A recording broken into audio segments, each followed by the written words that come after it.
সবর বাংলা জানেন তো কি? ধৈর্য। ধৈর্য এমন একটা গাছ যে গাছের চারিদিকে কাটা, কিন্তু ফলটা মিষ্টি সুস্বাদু। এই সুস্বাদু ফল খেতে হলে এই কাটাগুলো সহ্য করতে হবে। ধৈর্য। ছোট্ট ছেলে মেয়েদেরকে ননির পুতুল করে গড়ে তুলবেন না, খবরদার। ওদেরকে কষ্ট সহিষ্ণু করে গড়ে তুলবেন। আপনি থাকতেই কষ্ট করা শিখান, তার জীবনটা স্মুথ হবে, তার ক্যারিয়ারটা ব্রাইট হবে, তার ভবিষ্যৎটা সুন্দর হবে। ছেলেমেয়েরা কিছু চাইলেই সাথে সাথে দিবেন না। অনেক বাবা মা আছে এত আদর করে, এত বেশি আহ্লাদ করে, যা চায় তাই দেয়, পরে হিতে বিপরীত হয়, ঠিক কিনা?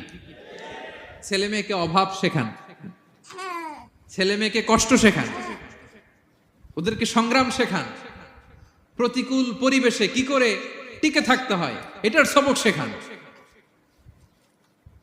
সেদিন লোকমান তাই করলেন, ছেলেদের সবর শিখাইলেন যে বাবা ধৈর্য ধারণ করো, আতঙ্কিত হবা না। জীবন